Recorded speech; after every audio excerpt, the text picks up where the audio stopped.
Now more than ever, it's time to take control of your life, because in today's world, you can't count on anyone for success but you. I'm Donny Deutsch, and it's my job to give you the tools you need to get the money you want and the freedom you deserve.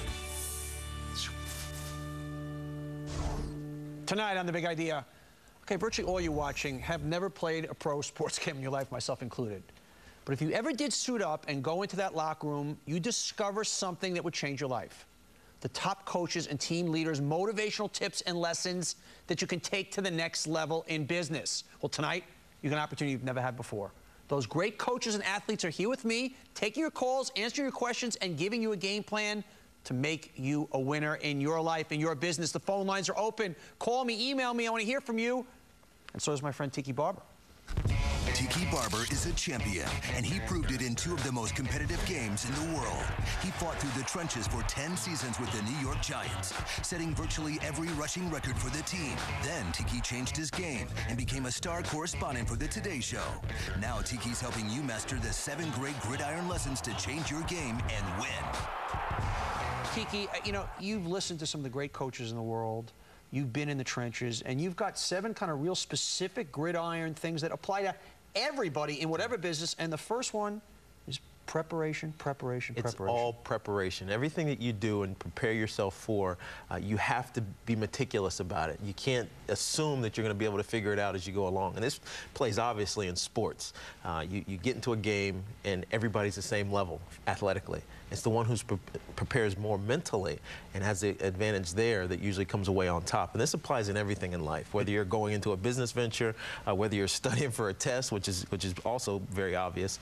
Preparation gets you ready to be successful. I can't agree with you more. We've got Greg on the phone in Missouri. Greg, you just had, this is a tough one, you had to fire some of your friends in business. What happened, man?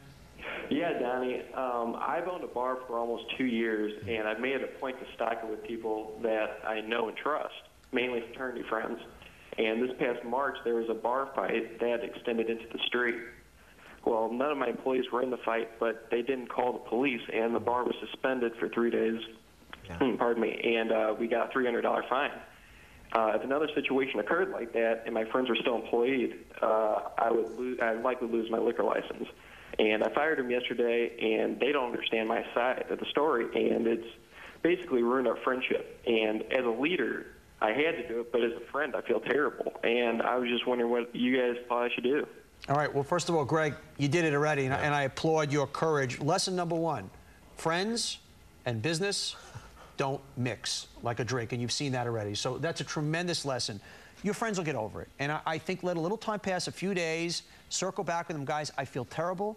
I haven't slept, but I have a responsibility. I know you guys will have a business someday. How can I make it up to you? Can we go out for dinner? You did the right thing. And if they're your good friends, they'll understand that. Tiki, what happens when you got to turn to a teammate and say, you're not getting it done? Well, I agree with you. You hit the nail on the head with the responsibility thing. Obviously, you have a responsibility to be a good and loyal friend, but when you're working in a profession or a job, especially if you're the owner, you have a fiduciary responsibility. You have a moral and ethical responsibility to do the right thing every single time. Otherwise, you lose trust and your business goes into the tank. So I agree with you. Greg did the exact right thing. Now, the toughest thing about dealing with situations like this on the football field, but also in life, is what are the consequences going to be and how am I going to be perceived?